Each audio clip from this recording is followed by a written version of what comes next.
Bonjour à toutes et à tous et bienvenue dans un nouvel épisode du podcast Perspective, le podcast dans lequel Jean-Charles et moi-même, Elliot, passons du temps pour développer des réflexions sur des sujets qui nous sont chers. Et justement, aujourd'hui, on va développer un sujet qui en ce moment nous anime, et surtout toi Jean-Charles, celui du Bitcoin et des crypto-monnaies plus généralement. Donc pour cet épisode, je vais jouer le rôle d'hôte et je vais te poser des questions, Jean-Charles, pour te cuisiner sur tes lectures récentes, sur tes découvertes, tes évolutions personnelles vis-à-vis de ce sujet. Je vais essayer de te cuisiner d'abord sur un niveau assez macro pour qu'on comprenne, nous les auditeurs et moi-même, justement le fonctionnement du Bitcoin, de la crypto-monnaie et aussi son rôle de manière historique, comment est-ce qu'il a apparu et à quoi il sert en lien avec l'histoire plus globale de la monnaie. Et puis ensuite, on ira dans un niveau plus micro à se demander comment toi, Jean-Charles, tu utilises le Bitcoin, est-ce que tu en possèdes, pourquoi. Le questionnement avec la souveraineté. Puis on finira par des recommandations pratiques pour les gens. Et puis on va essayer de s'amuser au passage. Du coup, Jean-Charles, J'espère. j'aimerais qu'on commence cet épisode. Enfin, en fait, j'ai envie de te demander, tu as eu un cheminement récent avec les crypto-monnaies et Bitcoin. Donc, j'ai envie de commencer par te demander, peut-être après avoir remis du contexte sur ce que tu as lu, comment, etc., quelles ont été pour toi les plus grandes révélations issues de tes découvertes récentes? Ouais, complètement. Bah, écoute, toujours plaisir de faire ces conversations ensemble, les lundis soirs, pour le contexte, pour les gens qui nous écoutent. Et écoute, c'était un vrai cheminement, effectivement. Souvent, ça part, on est obligé de partir par l'aspect personnel très brièvement pour aller après sur le côté plus macro, et on ira plus sur le perso dans un second temps, comme tu disais. Mais tout le monde découvre Bitcoin pour une raison, personnelle. Très souvent, les gens vont rentrer pour, la spéculation ou se dire, «Je vais peut-être devenir riche avec Bitcoin». Moi, c'était pas mon cas. Moi, c'était tout simplement pendant cet été, en fait, j'avais eu, une somme qui avait été prélevée sur mon compte en banque personnel, juste avant de partir en vacances. C'était plus ou moins l'argent que j'avais mis de côté pour partir en vacances, autour de, ouais, 1 000 €, quelque chose comme ça. Et du coup, je me suis reposé la question à ce moment-là: «Est-ce que je suis vraiment, en fait, le client de ma banque et souverain, en fait, de l'argent qui est sur mon compte en banque?» Puisque, en fait, de manière unilatérale, il avait disparu et personne n'était capable de me dire, pourquoi on avait pris cet argent. C'était un service des impôts, mais aussi bien sur le côté perso qu'entreprise, en fait, j'arrivais pas à avoir des réponses.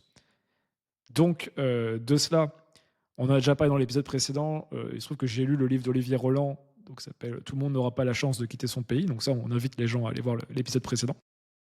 Et dans la continuité, je me suis réintéressé à la monnaie et donc au bitcoin, dont on va pouvoir, bien parler. Mais en fait, quand on parle de bitcoin, ce qui est intéressant, et d'ailleurs c'est très bien représenté dans le livre principal que je recommanderais aux gens de lire, qui s'appelle The Bitcoin Standard, ou en français «L'étalon Bitcoin», qui est vraiment le livre de référence, dans ce domaine, qui au final n'est pas du tout un livre technique et au final qui parle très peu même de Bitcoin, sur un, disons qu'il fait 300 pages.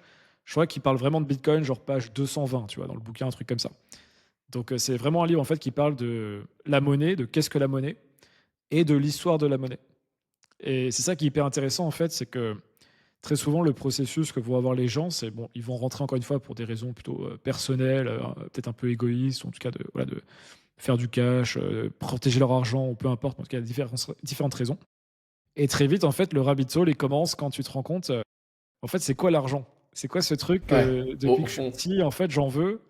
Je peux acheter des bonbons avec quand je suis petit, après c'est mon salaire quand je suis grand, ou je veux faire du cash quand je fais du business. Et du coup, il y a un vrai enjeu sur, se poser la question de qu'est-ce que l'argent? Et la meilleure manière de comprendre ce qu'est l'argent, c'est de comprendre l'histoire de l'argent. Et c'est ce que permet de faire, l'étalon Bitcoin.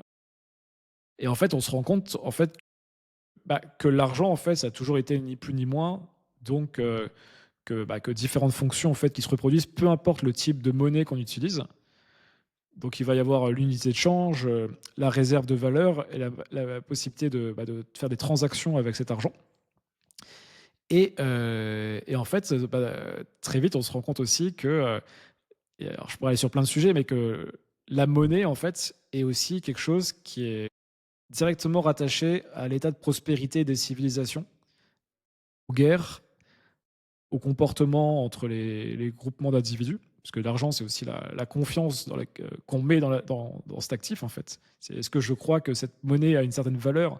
Et si tu me donnes cette monnaie, je suis OK en échange de donner un service qui est plus ou moins voilà, à un certain prix qu'on aura décidé par rapport à la monnaie. Et donc très vite, en fait, tu te rends compte, tu as plein d'autres choses. Là, je te laisserai reprendre la parole après pour m'aiguiller parce que je peux aller très loin. Tu vois, il y a un exemple, par exemple, dans les talons Bitcoin, c'est une des premières monnaies dans certaines civilisations, c'était des coquillages. Et en fait, imagine les gens qui sont sur une île et là, ils décident que la monnaie en fait qu'ils vont utiliser, eux, ça va être ça, les coquillages. Et un jour, tu as quelqu'un qui vient de l'extérieur avec 10 fois plus de coquillages que tous les coquillages disponibles sur l'île. Et d'un coup, en fait, il détruit complètement la monnaie. Ce qui avait de la valeur, ce qui paraissait une monnaie de confiance, qui était justement contrôlée en termes de circulation, de monnaie en circulation, d'un coup était complètement dévaluée de par en fait une émission multipliée par 10 de la valeur, ce qu'on appelle du coup maintenant l'inflation ou l'hyperinflation. Et donc on se rend compte, il y a plein de moments dans l'histoire, il y a aussi l'histoire de l'époque de Rome aussi, où les monnaies étaient rattachées à de l'or directement, il y avait de l'or sur les pièces, où elles étaient même totalement en or. Et après, en fait, l'empereur avait eu l'idée, en tout cas les conseillers de l'empereur, de dévaluer la monnaie en rapatriant l'argent et en grattant un peu l'or dessus pour que 1 d'or devienne 0,9 or. Et du coup, c'est une manière de collecter de l'impôt indirect sans que les gens s'en rendent compte et de dévaluer le pouvoir d'achat des gens. Donc tu te rends compte en fait à quel point la monnaie a toujours été un sujet en fait fondamental dans les villes, dans les cités, pour les guerres aussi. Enfin, je pourrais développer sur plein d'aspects. Mais c'est important à comprendre en tout cas que ça régit quasiment tout en réalité la monnaie, alors qu'on se rend pas forcément compte. Ouais, la monnaie, sa conception et les règles auxquelles qu'on accepte quand on accepte d'utiliser une monnaie, quoi. Ah, c'est clair. Et du coup, ça nous ramène au final au monde actuel avec ce qu'on appelle les monnaies fiat. Qui, en fait, on se pose jamais la question depuis qu'on est petit, tu vois, on a des euros, nous, ou avant c'était des francs, les Américains ont le dollar, et on se demande pas pourquoi ces monnaies-là, quelles sont leurs propriétés, quelles sont leurs histoires, qu'est-ce qu'il y avait avant, quelle est leur véritable valeur, comment elles sont évaluées dans le temps, pourquoi il y a de l'inflation. Enfin, tu vois, il y a plein de questions C'est que clair. tu peux commencer à creuser. Bah, justement, j'aimerais bien que tu nous parles un peu justement de la différence entre les monnaies fiat qu'on connaît, donc l'euro, le dollar, etc., et le bitcoin. Peut-être, si c'est pertinent, sous le prisme de ce que tu nous as dit au début, qui est que l'argent a trois grandes fonctions. Tu avais parlé de l'échange, la réserve de valeur et je ne sais plus la troisième. Euh, la À faire des transactions, tout simplement, envoyer de ouais, pas les l'argent. transactions. Ok. Ouais. Donc, voilà. Est-ce que tu pourrais comparer comment les monnaies fiat comparent ces trois Ouais. fonctions par rapport au bitcoin Ouais. et Ouais, je pense qu'il y a une manière encore plus intéressante de prendre le sujet en complément de cela.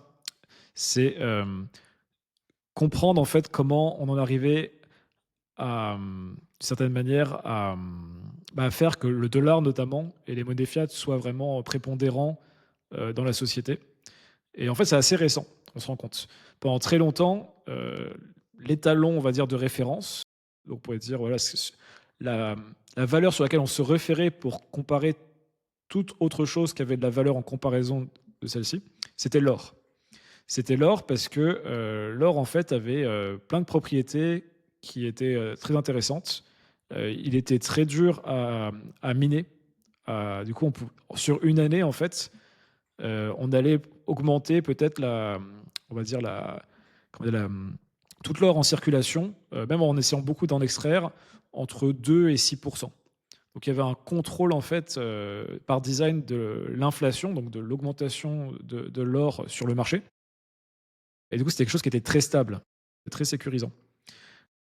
Il y a ça, et l'or était quelque chose qu'on pouvait facilement conserver, échanger, placer dans une certaine mesure. Donc il avait beaucoup de propriétés très, très intéressantes. Donc en fait, ce qu'on a fait pendant longtemps, notamment les premières banques, c'était de tout baser sur ce qu'on appelle l'étalon or, et tout simplement après de se dire, voilà, en tant que banque centrale ou banque commerciale, il fallait que j'ai euh, un certain niveau d'or dans la banque pour avoir l'équivalence en monnaie, ce qu'on appelle la monnaie fiat. Donc c'est des monnaies au final avec des devises qui sont liées à des États. Le dollar aux États-Unis, le franc à l'époque, la France, et toutes les devises que vous pouvez connaître. Et donc en fait, il y avait pendant très longtemps, le deal était plutôt bon. C'était si tu as de l'or, tu peux en tant que banque continuer à proposer de l'argent à tes clients.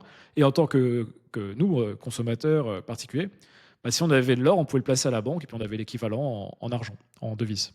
Donc c'était très stable, c'était vraiment un modèle intéressant.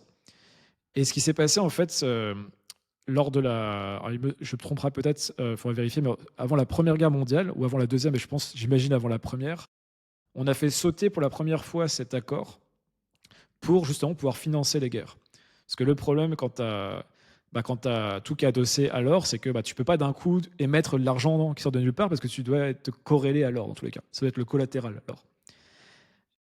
Et donc, on a enlevé pendant quelques temps ça, donc forcément, ça a dû mettre une espèce de truc. C'est intéressant, quand on enlève l'or, d'un coup, on a plus d'argent. Ce qui a malheureusement permis de financer des guerres dévastatrices, Première, Deuxième Guerre mondiale.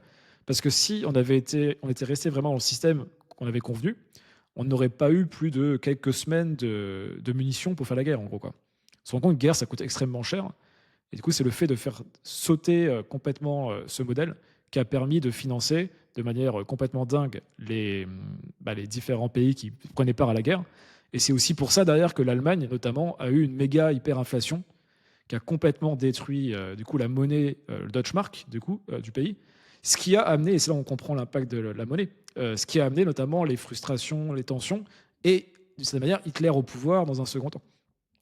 Donc en fait, on comprend, en fait, c'est l'hyperinflation causée par la première qui a créé les conditions, en partie, il n'y a pas que ça, mais en partie, de la frustration des Allemands entre les deux guerres, qui a permis la mise au pouvoir du parti nazi, qui fait qu'après, qu'il y a une autre guerre où on a refait le même système. Et voilà, donc ça nous a mis dans des boucles, en fait, vraiment pas dingues. Donc voilà, il faut bien comprendre du coup la différence. Donc c'est que d'un côté, on a l'or du coup qui était quelque chose qui était dur à produire, dur à bouger et stable, et les monnaies fiat qui au final quand elles sont pas contrôlées, elles sont très légères, ce qu'on appelle des monnaies faibles, et du coup on peut les imprimer un petit peu comme on veut s'il n'y a pas de collatéral. Et du coup c'est tout ce qui pose le problème dans nos sociétés aujourd'hui, c'est que, et là je termine la réflexion tout ça, c'est qu'en 71 on a fini notamment les États-Unis à travers Nixon, le président de l'époque, a du jour au lendemain décidé unilatéralement, finalement maintenant le dollar ne sera plus adossé à l'or. Maintenant le standard c'est le dollar, vraiment l'unité de base. On base tout sur le dollar. L'économie va être basée sur le dollar parce qu'on est les plus puissants du monde. On peut imposer notre modèle aux autres. Et du coup, on est capable d'imprimer autant de dollars qu'on veut. Et même si on dévalue notre monnaie, parce que du coup, quand on imprime beaucoup, elle perd de sa valeur parce qu'il y a plus de monnaie en circulation. Donc on revient au coquillage, quoi. C'est-à-dire que si d'un coup, il y a 10 coquillages, enfin, il y a 10 000 coquillages, d'un coup, il y a 1 million de coquillages, ton coquillage, il vaut beaucoup moins. Parce que tu en as 1 million au lieu d'en avoir 10 000 ou 100 000 sur le marché. Et du coup, ils ont fait la même chose avec la monnaie. Alors, de manière plus discrète parfois, hein, quelques pourcents, 5, 10, 20% par an, selon les périodes. Mais pour autant, le dollar a perdu 93% de sa valeur en 100 ans. Donc voilà, ça veut dire que pour la même pièce, entre guillemets, tu as 93% moins de pouvoir d'achat. Et donc, du coup, c'est ça qui crée aussi énormément de difficultés après chez les ménages, chez les gens. Enfin, c'est un long sujet après avec l'inflation. Et du coup, donc, je termine là-dessus pour finir sur la boucle avec Bitcoin. Bitcoin, là où il est arrivé en fait comme un espèce de sauveur pour beaucoup de gens, c'est qu'en fait, il rétablit d'une certaine manière les propriétés de l'or. Bitcoin est dur à émettre. Il faut vraiment travailler. Ça s'appelle pour émettre un Bitcoin, c'est ce qu'on appelle du proof of work. Donc c'est tout le système derrière sur la blockchain qui fait que on doit travailler en fait pour pouvoir valider les transactions. Et du coup, en fait, on utilise l'électricité du coup pour pouvoir valider tout cela. Donc il y a vraiment cet aspect-là. Il y a l'aspect divisible aussi. Bitcoin peut se diviser en 1 million de fractions de Bitcoin, ce qu'on appelle le Satoshi. Il est facilement portable parce qu'on peut l'envoyer en une transaction encore mieux que l'heure, dans le monde entier en 5-10 minutes. C'est le temps que prend une transaction pour être mise dans un nœud de la blockchain. Et voilà, d'autres propriétés là, qui m'échappent, en tout cas, c'est les principales. Et du coup, en fait, c'est pour ça qu'on dit que le Bitcoin, c'est l'or digital, parce qu'il reprend les propriétés de l'or avec les avantages du monde digital. et permet d'être un vrai contre-pouvoir, un bon complément en tout cas, mais même contre-pouvoir aux monnaies fiat qui, elles, sont dans des dérives du coup depuis maintenant 54 ans et ce fameux choix de Nixon. Et comme on le voit, les gens peuvent aller vérifier, en fait, toutes les courbes un petit peu qui partent en vrille dans la société sont très souvent basées sur l'immobilier. Enfin, prenez n'importe quelle courbe, c'est souvent les années 70 où ça commence à partir en vrille, parce que on a, de cette manière, on a complètement perdu raison sur comment on utilise l'argent, en fait, tout simplement. Et sauf que ça, en fait, quand nous, les gens lambda, entre guillemets, qui ne sont pas à la banque centrale, si on n'a pas une éducation là-dessus, on ne comprend pas pourquoi notre argent vaut moins chaque année. Et voilà, et c'est un vrai problème, du coup, de société. Ouais, c'est clair. Ok. Tu as cité des trucs pendant que tu parlais. En particulier, tu as dit monnaie faible et forte. Donc, de ce que j'ai compris, j'ai l'impression que quand tu dis une monnaie faible ou forte, c'est en fonction de son étalon, quoi, de ce sur quoi c'est basé. Tu disais qu'une monnaie fiat, c'est une monnaie faible parce qu'elle justement, elle n'a pas d'étalon, elle est basée sur rien, un truc intangible. Et du coup, j'ai l'impression qu'une monnaie forte, comme du coup Bitcoin ou l'or, c'est basé sur quelque chose de C'est une monnaie qui tangible, est réel. dure à produire, en gros. Est-ce Ok, qu'elle est dure à produire, à émettre, ou est-ce que en cliquant sur un bouton, je peux la produire? Là, aujourd'hui, dans les banques centrales, donc chaque pays a sa banque centrale. Là, tu as la banque centrale, tu veux faire 1 milliard, boum, tu appuies, ça fait 1 milliard. Bitcoin, il va falloir que tu fasses énormément de calculs pour ne serait-ce qu'émettre un bitcoin, tu vois, ou une fraction de bitcoin. Donc, tu n'as pas du tout le même effort qui est généré. Et du coup, c'est parce qu'on oublie aussi que, au final, la monnaie, c'est aussi la façon, au final, de stocker la valeur et l'énergie qu'on génère. Donc, toi, tu travailles, moi, je travaille, et on est récompensé en fait par de la monnaie dans laquelle on va stocker la valeur de ce qu'on a créé et l'énergie qu'on a mis dans quelque chose qu'en fait, on va pouvoir mettre quelque part. Et le problème, c'est qu'après, nous, on veut pouvoir l'espace et le temps, sous le temps, que cette énergie ne soit pas dépréciée. Et le problème, c'est que quand une monnaie est faible, on peut facilement l'émettre. C'est comme si en fait la valeur de ton travail en 2025, tu sais déjà qu'en 2035, il va être très très altéré par cette capacité d'imprimer en fait. Et dans 10 ans, pour une valeur 1, ça vaudra peut-être 0,65, tu vois, en fait, le travail que tu as fait actuellement. Donc déjà, en fait, tu te fais déjà avoir au moment où tu travailles, en fait, d'une certaine manière, quoi. ouais, c'est clair, bien sûr. Ouais, en tout cas, la monnaie fiat, clairement, c'est pas une bonne réserve de valeur, quoi. Les fonctions de la monnaie. Elle a des intérêts, mais elle sert surtout les États. C'est que les États qui les ont mis en place. Le plus proche t'es de la tireuse à billets, le mieux c'est pour toi. Après, c'est les gens qui sont en dessous, en fait, petit à petit, qui, eux, se font avoir. En fait, le plus t'es loin, le plus t'es impacté par ces dévaluations. Ouais, c'est clair. Parce que c'est le C'est clair. temps qui fait dévaluer la monnaie. Tant que toi, t'es en haut, en fait, elle vaut encore un pour un, tu vois, au moment où tu l'émets, mais après, elle diminue très très vite, quoi, quand elle rentre dans la Ouais, c'est société. clair. Est-ce qu'il y a d'autres problèmes que tu vois, donc toi, au système bancaire classique, que Bitcoin résout en totalité ou en partie? Ouais, il y a un problème qui est au niveau des banques, notamment.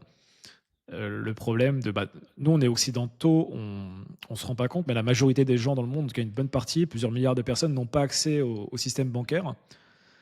Et du coup, Bitcoin permet, notamment, on l'a vu dans des pays comme le Nigeria, le Salvador, énormément de pays en réalité, d'être des alternatives pour pouvoir déjà avoir un compte en banque, devenir même sa propre banque. Donc c'est ce que dit Andreas Antonopoulos, qui a écrit Internet of Money, ou Internet de l'argent en français, une série de conférences mises en des livres que je vous recommande. Donc, l'Internet de l'argent.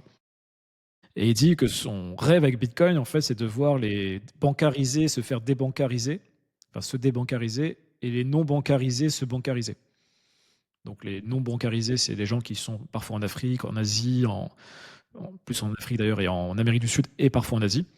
Et les bancarisés à débancariser, c'est les Européens et les Américains, en gros, quoi, et peut-être les Australiens, Néo-Zélandais. Je schématise, hein, mais globalement. Et donc ça, c'est déjà un enjeu, c'est donner la possibilité d'avoir accès au système bancaire à 100% de la population mondiale dès lors qu'elle a un téléphone et Internet. Ensuite, tu as un autre exemple qui est dans les cas, justement, comme l'Allemagne avait eu, ou l'Argentine plus récemment, quand tu as une monnaie qui part en hyperinflation. Donc, il y a l'inflation qu'on connaît, mais des fois, tu as des monnaies, elles se font éclater en 2 mois, quoi.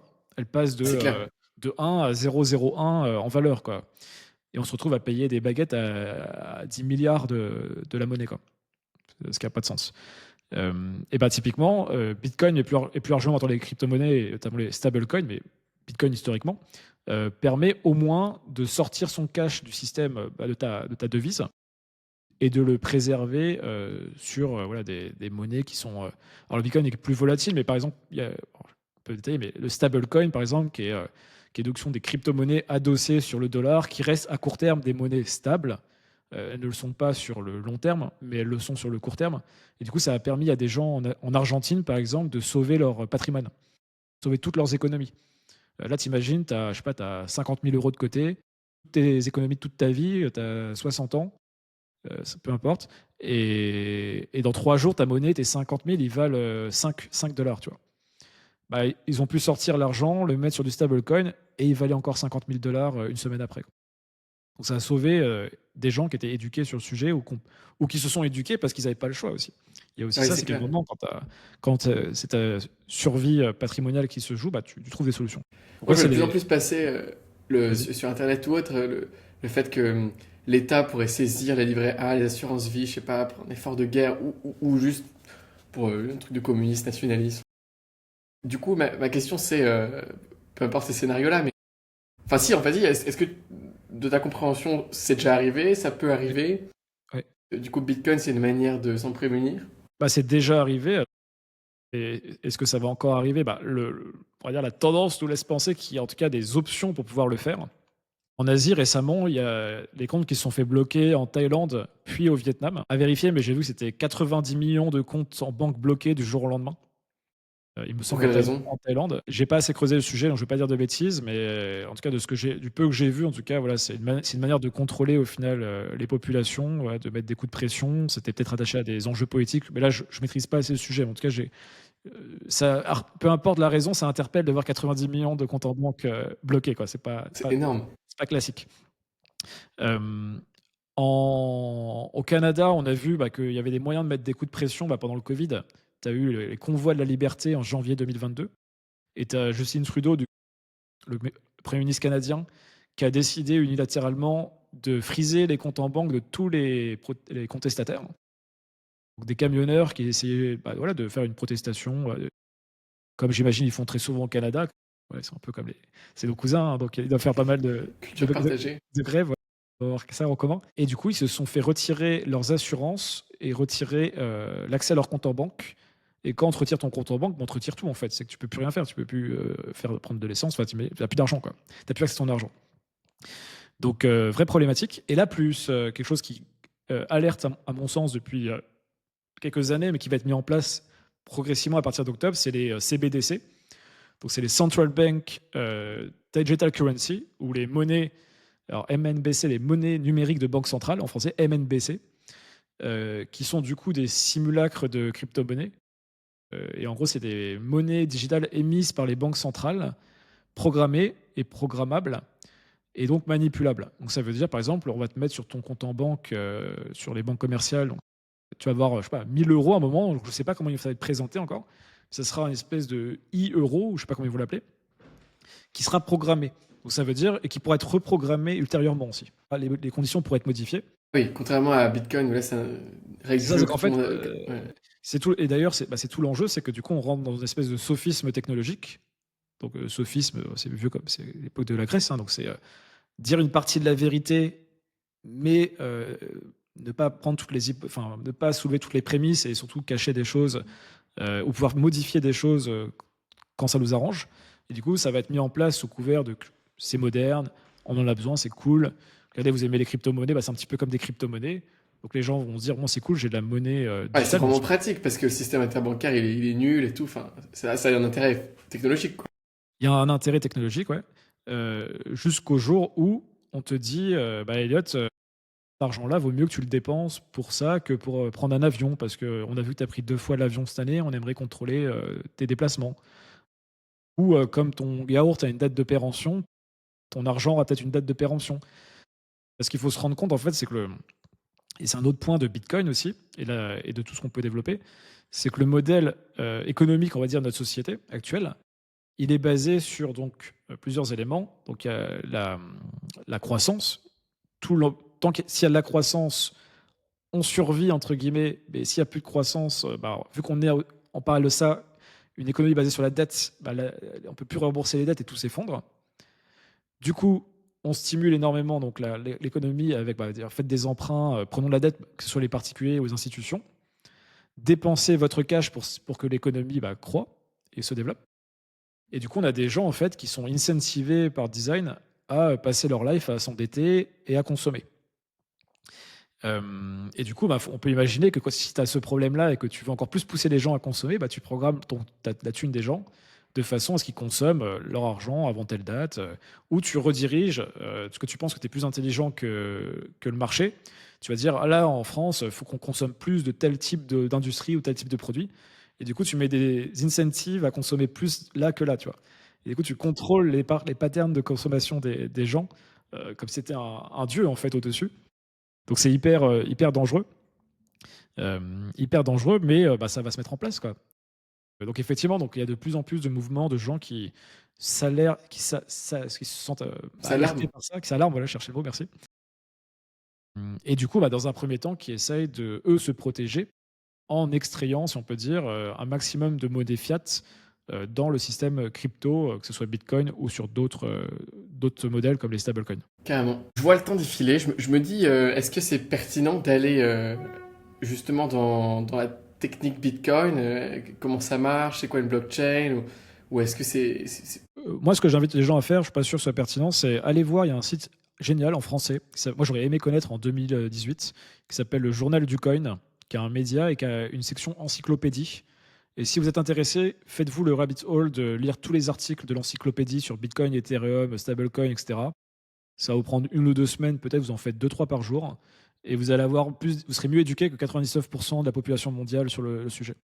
C'est le Pareto ultime, vous faites ça et vous aurez toutes les bases vraiment de compréhension, au moins en surface, mais qui seront suffisantes pour pouvoir comprendre les enjeux derrière tout ça.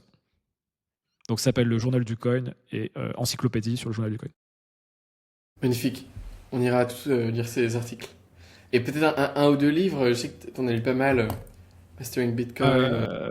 Franchement, le livre qui te fait vriller, on va dire, sur ce sujet, c'est L'étalon Bitcoin, qui est vraiment le livre de Ouais, référence. mais ça Et, c'est plutôt du coup sur...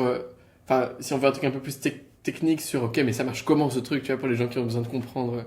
Alors, tu as un livre qui est un peu un hybride, ça s'appelle L'élégance de Bitcoin, qui a été écrit par un Français, qui peut être pas mal, qui est aussi un peu technique.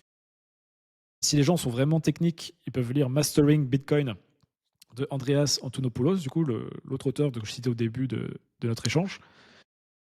Internet of Money aussi. Et en réalité, l'encyclopédie du coup, sur le journal du coin parle des aspects techniques aussi. Ok. Donc vous allez comprendre, c'est même le meilleur endroit que moi j'ai utilisé, il y a même des schémas et tout. Donc comprendre vraiment les réseaux distribués, les réseaux décentralisés, le pair à pair, tous les termes techniques, tout est expliqué sur le site, quoi. Ok, merci Jean-Charles. Bon, dans ce cas-là, je propose qu'on ouvre la seconde partie de cette discussion sur, toi, à titre personnel, quoi, comment tu as décidé donc, de t'engager avec Bitcoin? On veut des chiffres, on veut du concret. Et voilà, pourquoi? Comme je le disais, moi j'ai eu ce truc cet été là, qui m'a un peu saoulé quand même. Et plus largement, en fait, je sentais depuis. J'avais pas compris fondamentalement ce qu'était la monnaie, mais je sentais qu'en fait, j'ai l'impression, je me disais, c'est fou, on travaille, et puis en fait, je sais pas, je sens que l'argent joue pas de mon côté parfois, j'ai l'impression. Comme s'il fallait le Ouais, dépenser, il y avait des incentives et j'arrivais pas à vraiment saisir en fait fondamentalement le modèle dans lequel on était. Et du coup, il faut savoir pour le contexte aussi, c'est que moi j'ai commencé à investir en 2017 dans Bitcoin, parce que j'ai un ami qui m'avait présenté un après-midi ce que c'était. Et j'ai aussi été exposé en 2012-2013 aussi dans ma phase de joueur de poker, où à l'époque j'avais pas pris je sais pas, j'avais pas digué, j'avais pas compris ce que c'était. Donc ça fait longtemps que je vois un peu de loin ce que c'est, mais je le voyais vraiment comme un outil de spéculation pour faire de l'argent, tu vois, potentiellement pas plus que ça, quoi. Et maintenant, en fait, c'est très différent parce qu'en fait, tout ce que j'ai expliqué dans la première partie, tu vois, le côté justement comprendre en fait l'impact du système sur ton argent, sur tes euros, pour notre cas. Ça m'énerve en fait déjà, tu vois, d'un point de vue individuel. Tu vois, je me dis, non, j'ai pas envie de laisser mon travail, mon énergie dans un actif qui, dans le temps, ne va faire que se déprécier. Donc déjà, d'office, en fait, tu passes de un paradigme où tu te dis, Bitcoin est risqué à c'est l'euro qui est risqué. Tu vois, le premier paradigme qui change. C'est juste que la différence, et c'est pour ça que c'est subtil, Bitcoin est beaucoup plus risqué que l'euro à court terme, sur un jour, sur une semaine, sur un mois. Le Bitcoin, il est fou, tu vois, en termes de fluctuation. C'est L'euro, clair. par contre, il est safe. Tu vois, dans un mois, je sais que mon euro, ça vaut, à moins catastrophe, ça vaut 1 euro. Par contre, à 10 ans, 20 ans, 30 ans, je suis beaucoup plus serein, une fois que j'ai compris ça, sur le fait d'avoir du Bitcoin, même en grande proportion par rapport à mon argent total, on va dire, mon patrimoine, que d'avoir des euros qui potentiellement vont aller vers zéro, vont s'écrouler, vont être encore dévalués. Enfin, il y a plein de scénarios, mais les scénarios ne sont pas positifs, quoi. Alors que Bitcoin, de par sa nature, bah, voilà, il est limité aussi, j'ai pas dit terme, mais il est limité à 21 millions. Ça, c'est un truc très important aussi. C'est qu'on ne pourra pas avoir plus de 21 millions de Bitcoin en circulation, ce qui veut dire qu'il y a un contrôle de l'inflation. On sait déjà que le jeu, il n'est pas pipé. Et ça rend les choses beaucoup plus serein parce que, et je reprends sur le côté personnel, parce que c'est comme quand tu es entrepreneur, et c'est le problème d'ailleurs c'est un autre sujet, mais les impôts, les taxes, et les jeux dans lesquels on joue. Et quand tu peux te projeter sur le futur, tu peux épargner et tu es incentivé à investir. Quand tu ne sais pas quel est le jeu dans lequel tu seras dans le futur, tu as une incentive de dépenser, et je dirais même, si je plan d'être nihiliste. C'est une réflexion que j'avais, c'est que au final, c'est un peu plus philosophique ce que je veux dire, mais la dévaluation de la monnaie, donc c'est une manière de ne pas donner d'avenir aux gens. Tu vois, si tu voulais vraiment enlever tout espoir à des gens, tu vois, et toute velléité d'un meilleur futur, et de tenter des choses, de construire, voilà, d'entreprendre, bah, tu les pousses à consommer parce que de toute façon, il vaut mieux consommer aujourd'hui parce que ton argent vaut moins demain. C'est clair. À quoi bon épargner si ta thune ne vaut plus rien? Et du coup, je trouve ça hyper triste parce que du coup, ça voilà, change un peu de registre, mais parce que du coup, en fait, il y a une incitation à la dépense par le système. Et du coup, on voit notamment les plus jeunes aujourd'hui, mais pas que, mais les jeunes générations, en tout cas, je le constate, bah, sont dans cette logique, voilà, de dépense. Et Bitcoin, en fait, est un beau sursaut, je trouve, et une belle lueur d'espoir, parce que c'est enfin un asset où les gens peuvent investir en disant bah, peut-être que ma monnaie va pas se déprécier, elle va se stabiliser sur le terme, et certainement même s'apprécier, donc augmenter mon patrimoine, parce que en fait, bah, mécaniquement, en fait, il y a énormément de facteurs qui sont en train de montrer que Bitcoin bah, est en train de prendre en valeur, parce que c'est quelque chose qui a une vraie utilité d'un point de vue sociétal. Et on va même maintenant, on est à un stade où tu as même les gouvernements qui commencent à l'utiliser comme réserve de valeur. Donc autrement dit, là, on est, ce que disent les spécialistes, on est au début, au début de la fin. Attends, comment ils disent ça? Attends. C'est la fin de la première phase, en gros, quoi. C'est la fin. Ouais. Maintenant, on n'est plus au stade de. C'est un truc un peu de weirdos, tu vois, vraiment techos, geek, tout ça. Et c'est dangereux. Là, on commence à entrer dans la phase où bah, c'est très early encore, mais ça devient très safe d'investir dans le Bitcoin parce que les institutions sont en train de se mettre dedans. Donc elles ont trop à perdre, elles vont très vite avoir trop à perdre pour éclater Bitcoin. Et ce qui est beau avec Bitcoin, du coup, c'est que bah, ça peut autant aider un État à développer ses réserves de trésorerie qu'une entreprise, qu'un individu. Tu vois, enfin, c'est apolitique, tu vois, il n'y a pas de. C'est un outil, quoi, c'est une techno. Ouais, c'est Donc, clair. c'est hyper intéressant. Je ne sais pas si je me suis Moi, perdu par rapport à ta question, mais ça m'a amené là en tout cas. Non, écoute, c'est un bon endroit. Non, on va repartir, je vais te recentrer après. Non, mais du coup, pour continuer la digression, le... Ouais, donc, tu dis, ouais, bon, tu voulais pas garder... Enfin, tu voulais mettre ta monnaie ton argent en Bitcoin parce que tu voulais quoi, là, que ta monnaie, ton travail conserve sa valeur, quoi. Et donc, tu voulais l'investir quelque part. Et du coup, moi, j'ai une question qui est sous-jacente à chaque fois que quelqu'un me parle de crypto-monnaie ou de Bitcoin. C'est la première fois que j'en parle avec mon grand-père, il y a genre, je sais pas, 5 6 ans. Et il me dit, mais oui, mais le Bitcoin, c'est nul, ça n'a aucune valeur intrinsèque. C'est genre, tu t'investis, bon, ok, ça réserve la valeur, mais il reste que c'est tant d'argent qui a été sorti de l'économie réelle, qui va pas, tu vois, aider une boîte à recruter des gens, que t'as pas mis en action, que t'as pas mis en, tu vois, même en immobilier, tu Ouais, vois, ouais. pour ensuite héberger des gens, etc. Donc ton argent, en fait, il est abject. Et du coup, voilà, j'ai toujours ça qui résonne en tête, tu vois, je me dis, mais en fait, quand même, il vaut peut-être mieux acheter un appart, tu vois, qui a quand même, pour le coup, une bonne réserve de valeur, plutôt que investir dans le Bitcoin, qui est un peu un truc abject sans valeur. Est-ce que tu as un truc en réponse à ça? Ouais. Alors moi j'aurais une réponse, mais qui sera une des réponses qu'on aurait pu donner. Je sais qu'il y a des gens, je ne vais pas partir sur ce que je me souviens, j'ai des souvenirs non précis, mais je sais qu'il y a des gens qui ont des très bonnes réponses à ces problématiques, donc et j'invite les gens à se renseigner à partir de cette problématique. Moi, ce que je peux dire, c'est, de ce que j'ai compris, une monnaie a plusieurs cycles dans son développement. Et là, effectivement, Bitcoin a fait le choix, en tant que technologie, de. Il y a eu des gros débats dans les années 2010, 2014 précisément, sur est-ce qu'on favorise la fonctionnalité réserve de valeur ou échange de peer-to-peer. Euh, et il y a tout un débat autour de qu'est-ce que le cash. Le cash, on le voit, c'est parce que le white paper de Satoshi Nakamoto, du coup le créateur ou les créateurs du Bitcoin, bon, c'est un autre sujet, mais le truc incroyable, c'est qu'on ne sait pas qui est le créateur de cette technologie, a écrit un white paper, du coup une espèce de manifeste, du coup on peut dire, qui dit voilà, electronic peer-to-peer cash system, Bitcoin, nanana. Et du coup il y a ce terme cash, et du coup il y avait ce débat entre est-ce qu'on doit en faire une réserve de valeur en premier, ou est-ce que ça doit être quelque chose qu'on échange. Le problème de Bitcoin, et c'est que il a un bug qui est une fonctionnalité, comme disent les Américains. It's not a bug, it's a feature. C'est qu'il est très mauvais en termes de scalabilité.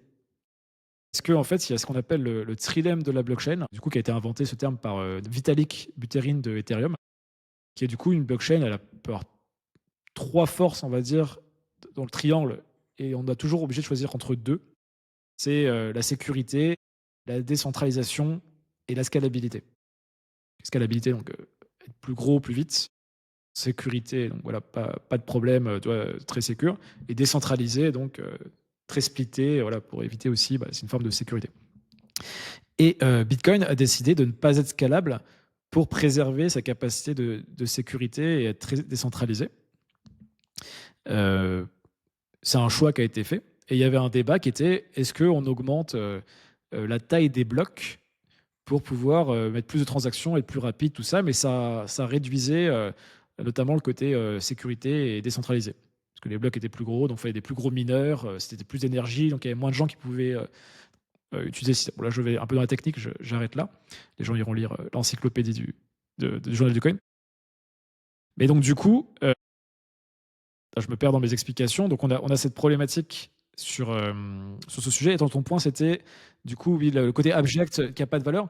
Et du coup, il y a ce choix actuellement qui est de dire, voilà, c'est une réserve de valeur. Et en fait, on est en train de construire, ça qui est intéressant là. Ça a 15 ans, Bitcoin, c'est jeune, en même temps, ça commence à avoir un peu d'expérience. On commence à construire des écosystèmes de plein de manières qui permettent d'utiliser Bitcoin d'autres manières et de créer des écosystèmes même full Bitcoin. On peut imaginer, je pense, dans 10, 20, 30, 50 ans, une économie parallèle ou primaire, hein, full Bitcoin, où tu pourras directement échanger tes Bitcoins. Il y aura des technologies au-dessus, ce qu'on appelle des surcouches, des layers. Ça s'appelle le Lightning Network, notamment, qui permet de faire ça. Qui n'est pas forcément la meilleure techno pour l'instant, mais en tout cas qui est des prémices un peu ce qu'on pourrait faire. Tu as des modèles aussi de crédit lombard où tu peux échanger du Bitcoin parfois contre d'autres monnaies pour après potentiellement investir dans l'immobilier, par exemple, pour sans vendre tes bitcoins, pouvoir quand même contribuer à l'économie réelle. Donc en fait, c'est juste, faut s'imaginer qu'on est un peu pressé, parce qu'au XXIe siècle, on est le siècle des gens pressés, mais on est en train de construire peut-être le truc qui va peut-être être le plus solide, pas qui est déjà solide, mais on va pouvoir construire une vraie économie autour pendant peut-être des décennies, voire des siècles par la suite, quoi. Donc, Ouais, c'est clair. mais il y a eu vraiment la phase techno pure, vraiment, où il y a eu vraiment les geeks, vraiment les guerriers vraiment qui se sont mis dessus. Après, plutôt les côtés les spéculateurs et les entrepreneurs, early adopters qui sont mis dessus. Là, on rentre dans les investisseurs un peu comme moi, un peu plus tardifs, mais encore un peu tôt. Et puis, on va créer des écosystèmes autour de tout ça, mais c'est juste que ça va prendre peut-être 50 ans pour avoir comme le Web3 plus largement, en fait, ça prend du temps, ces choses-là. Ouais, c'est clair. Donc, Ok. il a raison, ton grand-père, et en même temps, je dirais que c'est une question de temporalité aussi. Et quand bien même, en tout cas, ça permet de protéger à court terme son énergie, sa valeur créée. Et du coup, c'est déjà un use case qui est déjà intéressant. Et si tu rajoutes la brique Web3 qui est derrière, donc là, on ne parle pas, mais qui communique avec le Bitcoin, là, tu as des usages qui sont géniaux, qui sont en train d'émerger aussi. Mais on pourra faire un autre épisode là-dessus. On le garde pour plus tard, certainement, celui-ci. Ouais, c'est clair. Oui, oui, on le Web3. Ok. Ouais, très clair. Donc, de ce que j'entends de ta réponse, ça m'évoque que, effectivement, si on prend les quatre cadrans, quoi, le vrai collectif enfin, les systèmes quoi, vont évoluer pour permettre plus d'usage sur cette technologie, pour qu'elle devienne point abject, même si en fait elle a déjà un usage, quoi. Réserve de valeur, c'est très bien en tant que tel, tu vois, pour la techno. Ouais. En revanche, voilà, je reste sur ma fin, tu vois, sur le côté. Mais je pense que c'est aussi, tu vois, par rapport à moi, mon insatisfaction sur un peu la stratégie d'investissement, à quoi sert l'argent, à quoi ça sert de s'enrichir personnellement, quoi. Toutes ces questions-là, quoi, sur lesquelles je suis pas forcément au clair, quoi, pour moi, qui est, bon En bah, fait, ok, en fait, je pense, te connaissant, je pense que quand tu vas lier, et pareil, il va y avoir encore un temps un petit peu, et peut-être encore un lag entre ce que pourra faire le Web3 dans peut-être quelques années ou quelques décennies.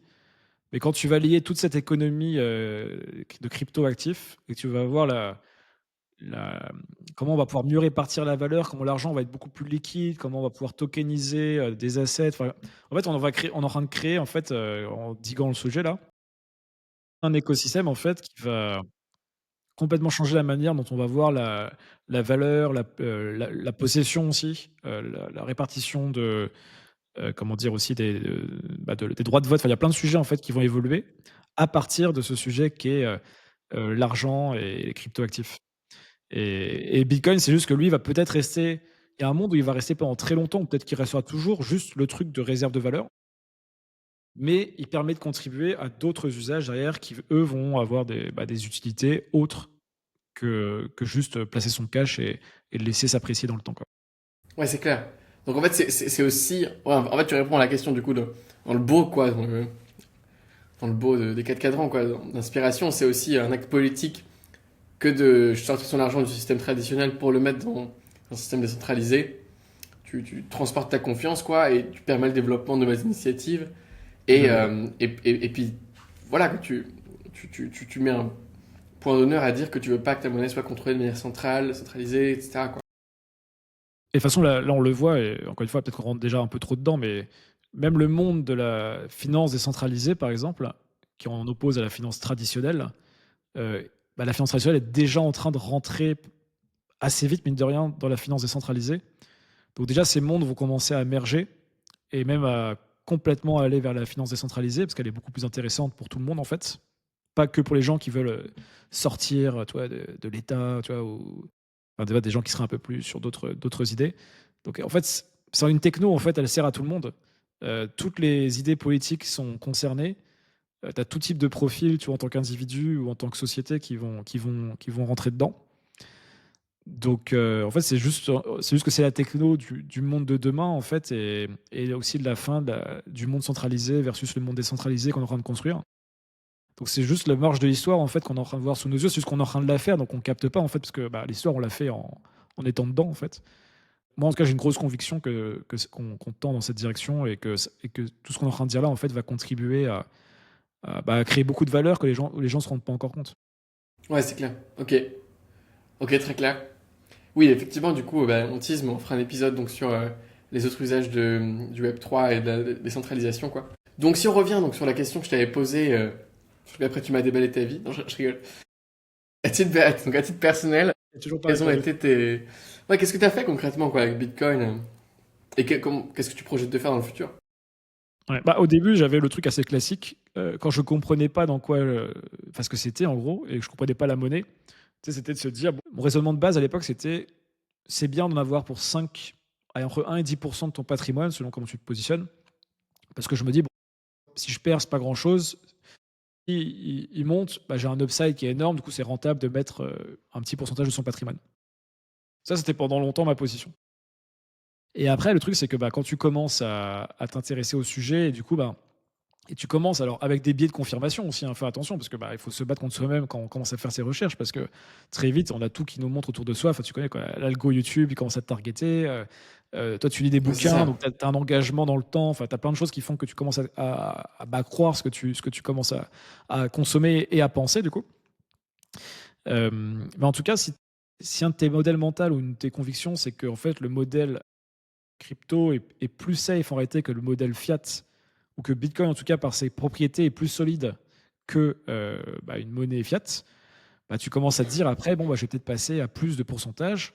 Et moi, j'en suis au stade au moment où on se parle, où mon but, c'est à peu près d'avoir 50% de mes investissements en Bitcoin et potentiellement une petite poche, pour l'instant, parce que je maîtrise moins le sujet, en d'autres cryptos, Ethereum, Solana ou autres, et 50% plutôt en finance traditionnelle pour mes investissements, donc notamment des index, enfin ce qu'on appelle les ETF, principalement, on va dire, oui, pour simplifier. Donc voilà, pour l'instant, c'est ma posture. Et après, bah, je verrai dans le temps si je vais continuer à m'exposer encore plus sur le côté Bitcoin ou sur le côté crypto plus largement. Sachant qu'il y a plein de choses qui m'intéressent dans le Web3 aussi, que j'ai envie d'investiguer, si on peut dire. Et le plus je comprendrai, et c'est ça le message, en fait, alors, on fait toujours le disclaimer, d'ailleurs, on ne fait pas des conseils d'investissement dans cette vidéo. Ouais, c'est clair. Mais encore une fois, c'est ce que dit très bien les gens comme Asher, et ils ont tout à fait raison, c'est qu'en fait, la première chose qu'on investit, c'est son temps dans ces sujets-là. Ce qui est important, c'est de comprendre dans quoi on investit. Et en fait, avec la réserve, encore une fois, attention au biais de confirmation qu'on commence à créer quand on s'intéresse à ces sujets. Mais en tout cas, voilà, il faut quand même apprendre pour pouvoir sur le sujet, pour pouvoir investir sereinement. Donc moi, le plus j'apprends, en fait, le plus j'ai de la confiance dans mes investissements là, sur ces sujets. Ok, très clair. Et donc, Donc ok, 50-50, tradi et crypto. ok. Et donc, t'as pas encore exploré, je sais pas si c'est très intéressant pour ce podcast, mais tu comptes explorer dans le futur, à titre investissement perso, tout ce truc de stacking, de Bitcoin, Ouais. de... Là, j'ai même repris un espèce de programme là, qui va m'aider à rentrer dans la finance décentralisée. Après, voilà, c'est peut-être un peu technique là, si on rentre là-dessus, mais tu as plein de mécanismes, on va dire, de nouvelles manières d'investir et de placer son argent, très moderne du coup, parce que utilise des technos qu'on n'avait pas avant et dont les banques vont commencer à s'emparer, enfin, je parle des banques, en tout cas les banques de haut niveau, pas les banques commerciales, qui ont déjà commencé pour certaines. Donc là, c'est un de mes objectifs des prochains mois, c'est de commencer à approfondir ce sujet, tout en gardant quand même plus important pour l'instant, ça reste la brique Bitcoin pour moi, quoi. Ok. Et à titre perso, du coup, enfin, tu m'as dit que bah voilà, voulais prendre une place dans ce monde de finance décentralisée, du Web3, etc. Est-ce que tu as des choses que tu peux nous teaser, des usages auxquels tu aimerais répondre ou des... En fait, là, on rentre dans le sujet Web3 d'une certaine manière, mais il y a un livre qui résume très bien, du coup, Web 1, Web 2, Web 3. Web 1, c'était la possibilité de lire du contenu. C'était le web statique, c'était le web voilà, où chacun avait son site, où c'était même dur d'avoir un site, et globalement, en tant qu'utilisateur du web, on lisait. Après, il y a eu la phase 2, le Web 2, c'était le contributeur, on pouvait publier. L'émergence des réseaux sociaux, notamment, qui ont permis de faciliter ça. Et le Web 3, c'est l'ère de la possession. Parce que le problème du Web 2, c'est qu'on a créé, pour des bonnes raisons, hein, mais on a créé des plateformes pour pouvoir mettre tout le monde au même endroit, capter l'attention des gens, la centraliser et permettre à des créateurs d'émerger. Donc, encore une fois, toi et moi, on est des produits du Web 2 aussi, hein, à ce niveau-là. Donc, C'est clair. merci quand même le Web 2, tu vois, on peut pas non plus cracher dessus.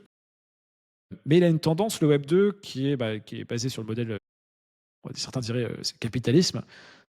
Enfin, ça veut rien dire de dire ça, mais en tout cas, voilà, il y a un côté, il fait remonter le cash dans la même direction tout le temps, à savoir, pour simplifier, les poches des GAFA. En gros, sur Internet, c'est que on est passé d'un Internet où, moi, je me souviens quand j'avais 15 ans, 16 ans, on allait sur plein de sites différents, tu demandais à des gens, tout le monde était sur des sites un peu différents, à tout le monde est sur les 5 mêmes sites en 2025, tu vois. Et c'est le cas depuis 10 ans, en fait, quoi.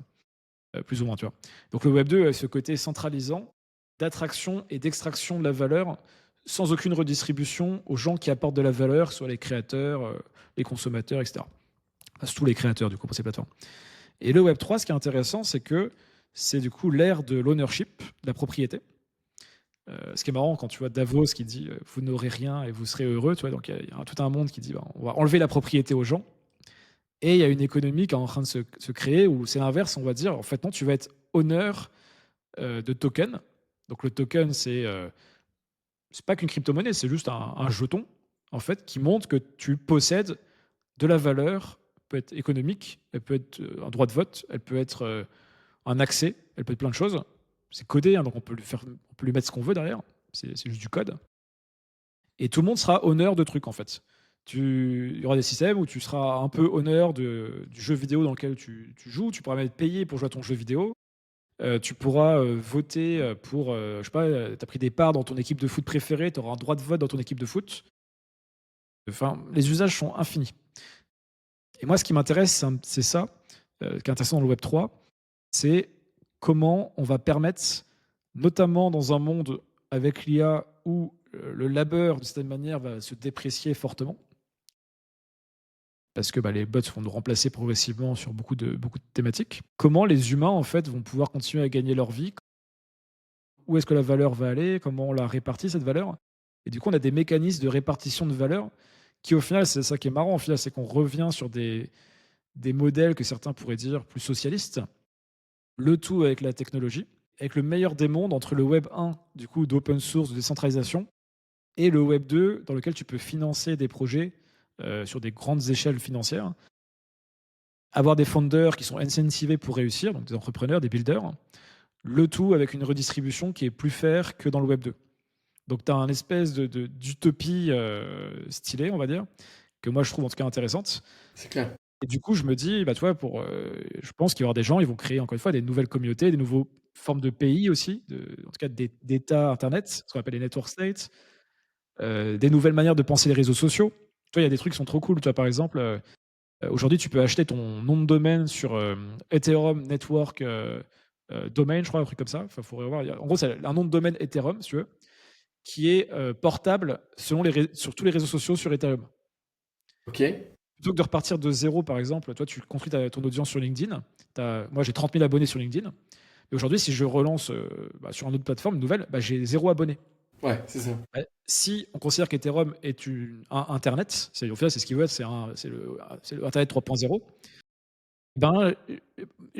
quand je change de réseau social, je ne repars pas de zéro, j'ai mes 30 000 abonnés. Mon audience est portable, comme ta mailing list est portable aujourd'hui. Parce que la mailing list est basée sur un protocole, un network, un protocole, pardon, je perds mes mots, réseau, pardon, open source, le mail.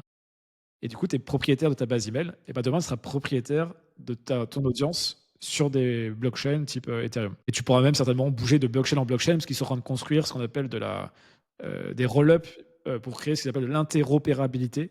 J'ai toujours du mal à le dire ce terme. Pour faire des ponts entre les différentes blockchains. Pour qu'on puisse se déplacer l'argent aussi, déplacer les assets, etc. Donc, tu vois, en fait, tout ça, ils sont en train de le construire.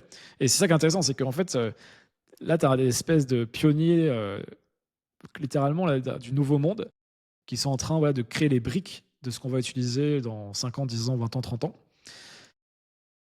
Et moi, je trouve ça hyper intéressant. Tu vois, ça m'a jamais autant stimulé que de me dire, vas-y, relance des produits, des business, en fait, qu'on pourrait affiler à des startups, à la sauce Web3, protocole, réseau, etc.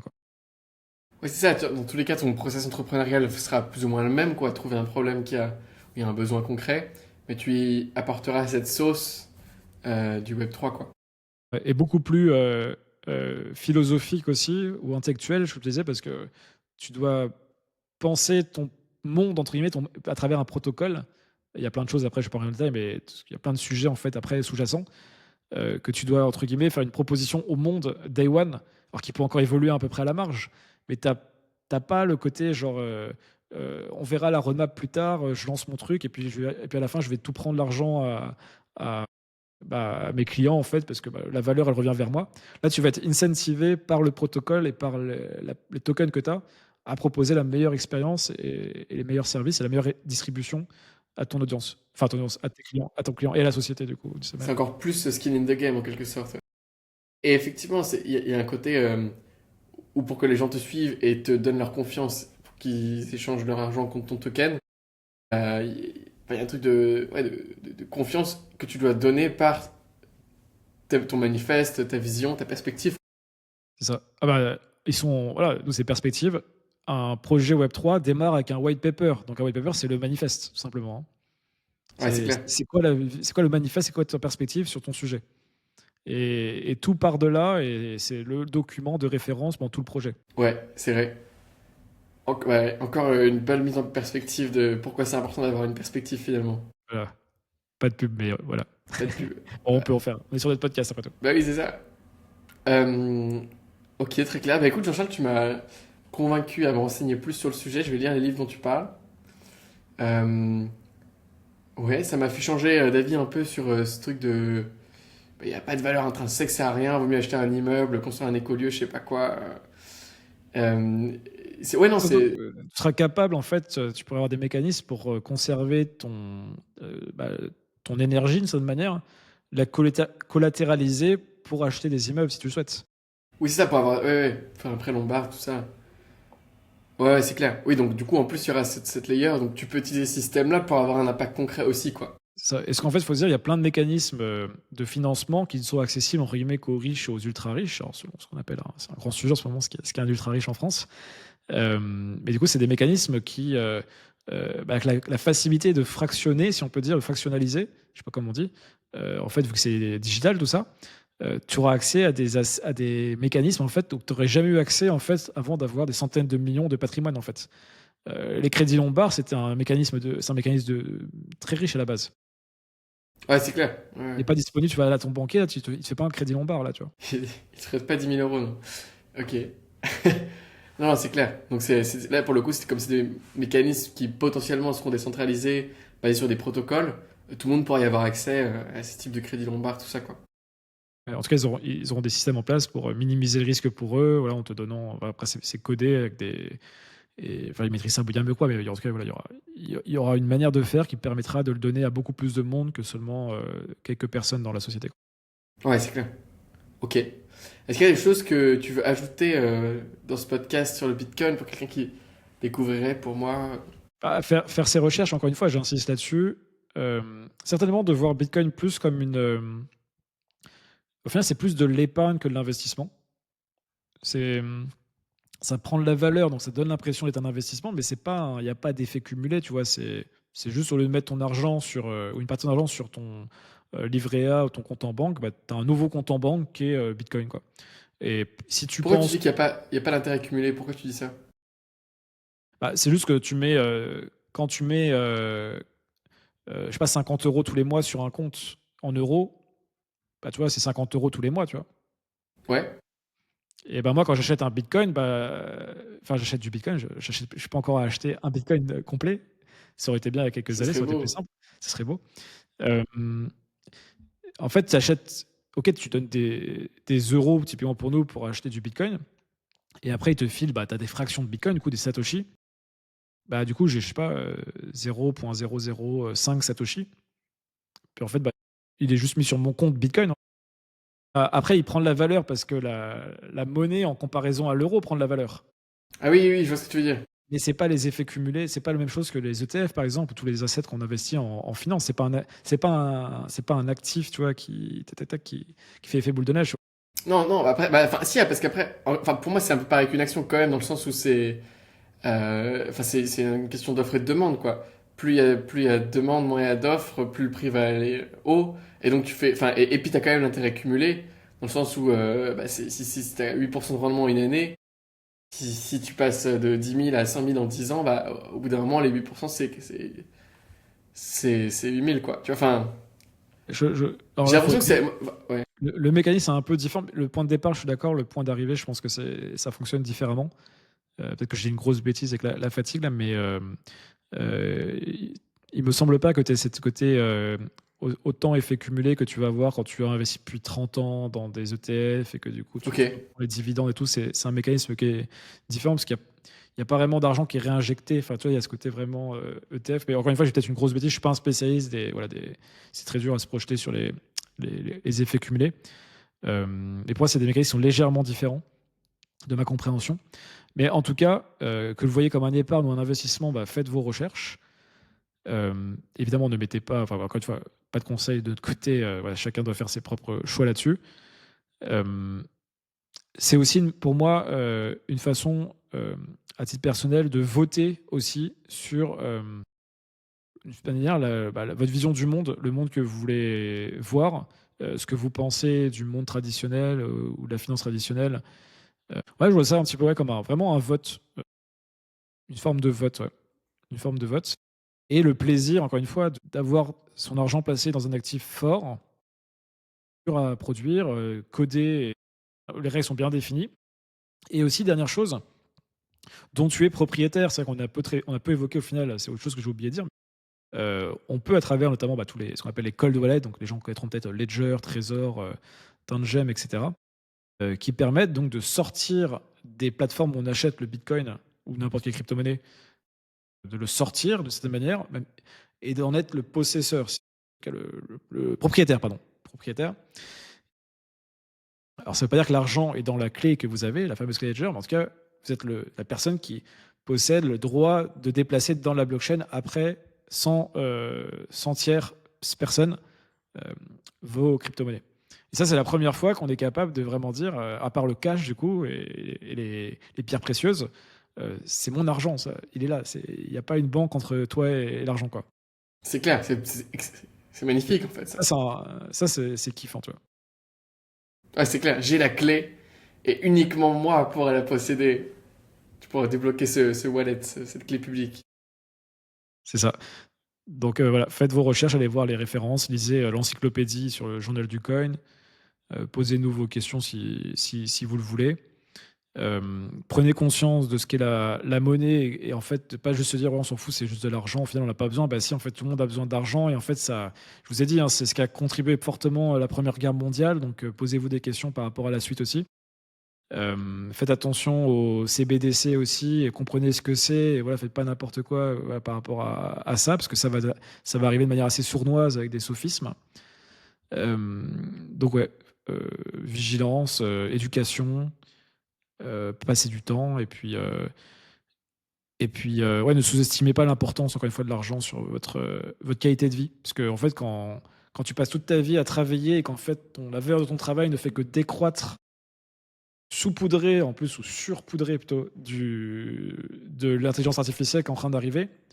Là, tu as des gens, ils vont se prendre un double effet qui se coule s'ils sont pas vigilants.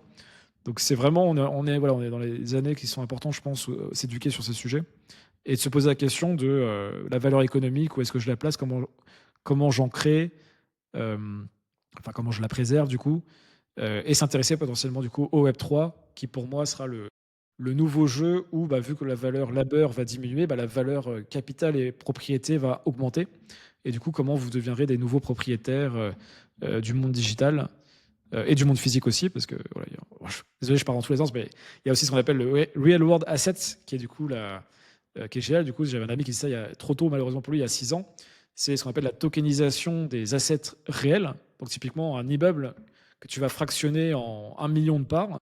Et plutôt que d'être un propriétaire qui a un immeuble ou un appartement où vous êtes X centaines de milliers ou X dizaines de milliers de personnes.